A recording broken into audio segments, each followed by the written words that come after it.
ঘরের মাঠে নয়, ভারতের মাটিতে বাংলাদেশের জার্সিতে অভিষেক হতে যাচ্ছে শেফিল্ড ইউনাইটেডের বাংলাদেশি ফুটবলার হামজা চৌধুরীর। আগামী 25শে মার্চ এশিয়া কাপ বাছাইয়ে শিলংয়ের জওহরলাল নেহরু স্টেডিয়ামে ভারতের বিপক্ষে ম্যাচ দিয়ে হামজা চৌধুরীর লাল সবুজের জার্সিতে অভিষেক হবে।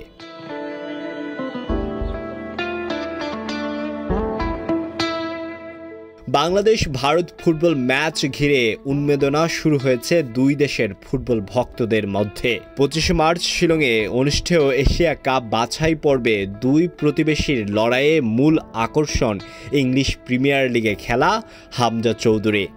লাল সবুজের জার্সিতে তার এই অভিষেক নিয়ে বাংলাদেশে যেমন উচ্ছ্বাস বইছে, বিপরীতে ভারতীয় শিবিরে চলছে নানা হিসাব নিকাশ।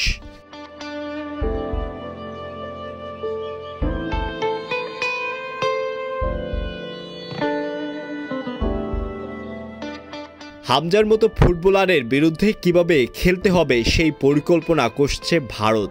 এর মধ্যে বৃহস্পতিবার রাতে বড় খবর হয়ে আসে অবসর ভেঙে ভারতের কিংবদন্তি সুনীল ছেত্রীর ফুটবলে ফেরার ঘোষণা। 9 মাসের মধ্যে তার সিদ্ধান্ত পরিবর্তনের পেছনে অনেকেই সামনে এনেছেন হামজাকে। শেফিল্ড ইউনাইটেডের তারকার মুখোমুখি হতেই কিনা 40 বছর বয়সে অবসর ভেঙেছেন ছেত্রী, এই প্রশ্ন উঠছে নেটিজনদের মুখে মুখে।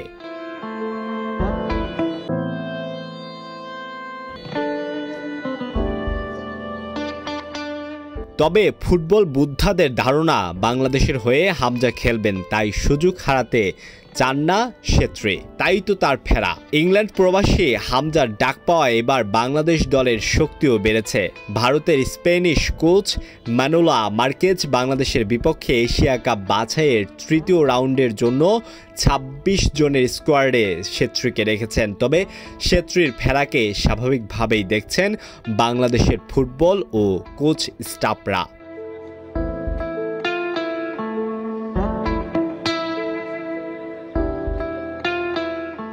আলওয়ান খান, ঢাকা প্রকাশ।